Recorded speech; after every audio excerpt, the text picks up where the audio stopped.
In this lesson, we'll talk about preparing the natural nail plate before coating. There are two critical stages of preparation, mechanical and chemical. Both are essential and neither can be skipped.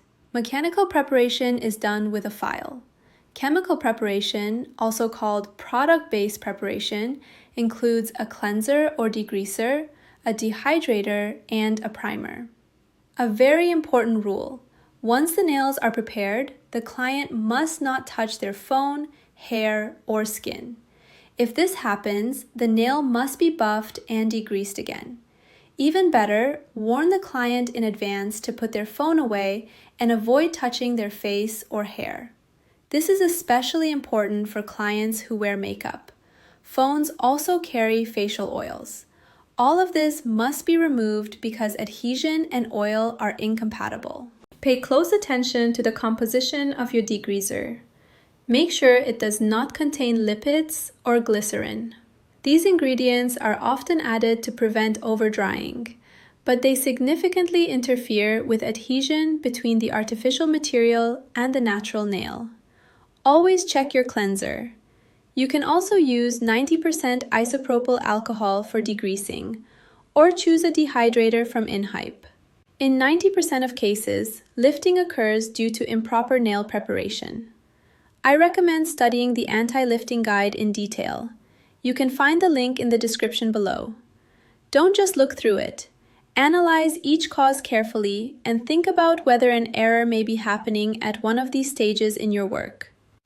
When to use primer?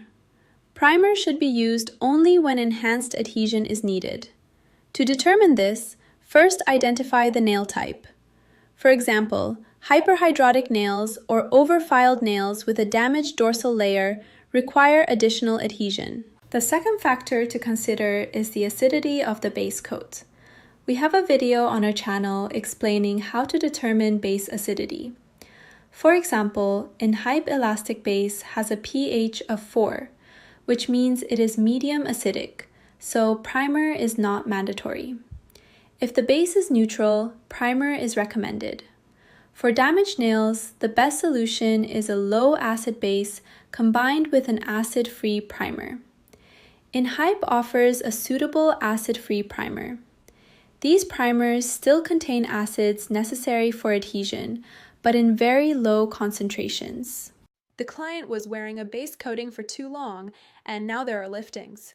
For this reason, it is necessary to remove the coating completely. After using the e-file, I left a thin layer of base so that I could finish removing it with a hand file. Now I am working on the regrown part of the natural nail plate to lift the scales of the dorsal layer. I do not go over the same area multiple times in order to avoid damage or overfiling. Then I remove the remaining base from the nail plate. The client wore the coating for approximately 2 months. We developed liftings along the sidewalls, and the base began to break down. How can you tell this is happening? When the file touches the nail plate, the base slightly lifts or bounces from the surface. This means it must be completely removed to prevent further gel lifting. Without excessive pressure or fanaticism, we remove only the base layer and do not overfile the natural nail. This is how we prepare the natural nail plate before manicure, so as not to damage the treated proximal nail fold.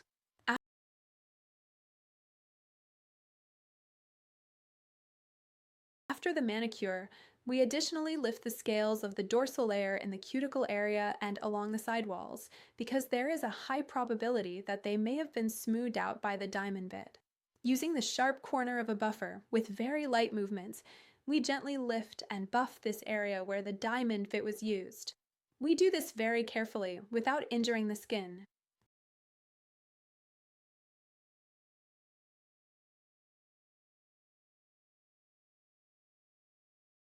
Next, we degrease very thoroughly. I always use a cotton pad, saturate it well with the cleanser, wipe by pulling toward myself, then flip it over and wipe again. This way, I can cleanse all 5 fingers at once. Then I fold the pad into a triangle and use the corner to wipe all the side sinuses, including the deepest pockets, very thoroughly until it squeaks. After that, we wait for the cleanser to evaporate completely.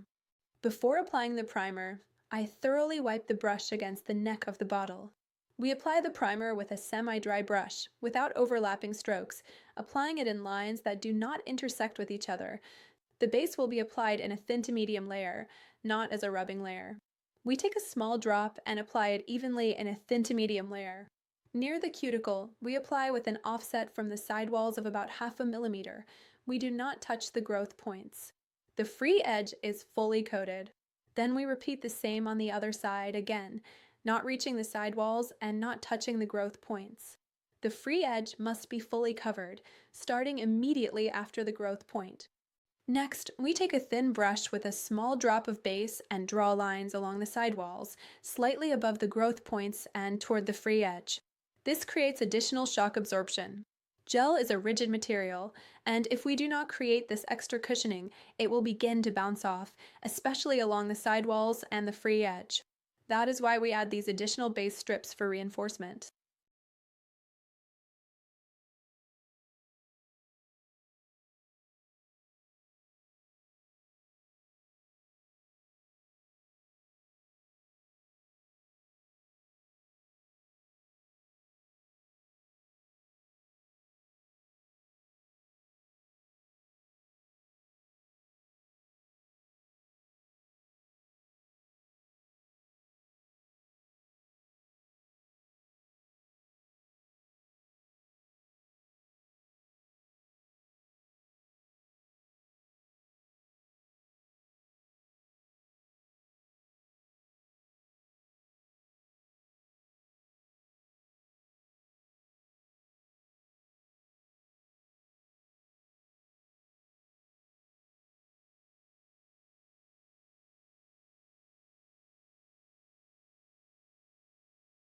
Клиент переходил с базой.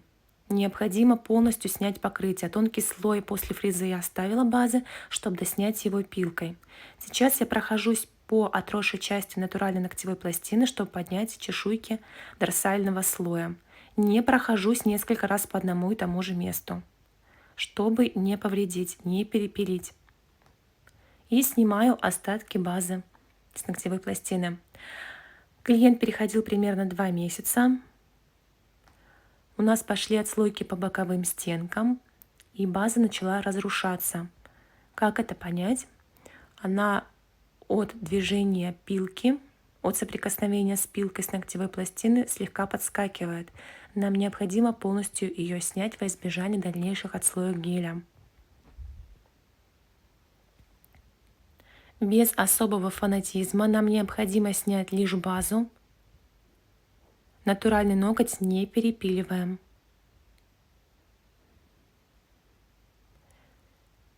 Таким образом подготавливаем натуральную ногтевую пластину перед маникюром, чтобы не испортить обработанный проксимальный валик.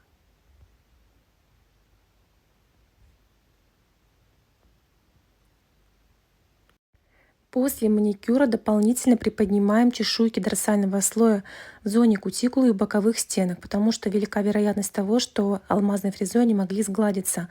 Уголком бафика, острой его частью, слегка легкими движениями приподнимаем, бафим именно вот эту вот часть, где мы проходились алмазной фрезой, не травмируя при этом кожу, очень аккуратно.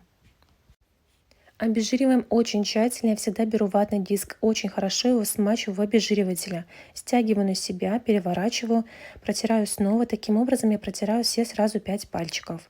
Сворачиваю в треугольник и уголком протираю все боковые пазухи, проксимальную пазуху. Очень тщательно, прям до скрипа. И ждем, когда обезжириватель испарится. Перед нанесением праймера я очень тщательно втираю кисть об горлышко флакона. Наносить будем полусухой кистью, без нахлеста,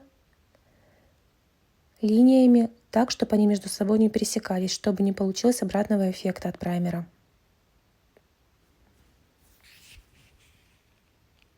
Базу мы будем наносить в тонко-средний слой, не втирающий. Берем небольшую каплю и будем промазывать в тонко-средний слой. В стык кутикуле с отступом у боковых стенок, примерно полмиллиметра, не заходим Не дотрагиваемся точек в роста, свободный край прокрасили. Также с другой стороны. Не доходим до боковых стенок, не трогаем точки в роста ни в коем случае. Свободный край полностью прокрасили сразу после точки в роста. Берем тонкую кисть с небольшой, с малюсенькой капелькой и проводим такие линии вдоль боковой стенки, чуть выше точек в роста и к свободному краю с одной стороны и с другой стороны. Создаем таким образом дополнительную амортизацию. Гель — жесткий материал. Если мы не создадим дополнительную амортизацию, он у нас начнет отскакивать, особенно у боковых стенок и со свободного края. Поэтому мы сделали дополнительные полоски из базы.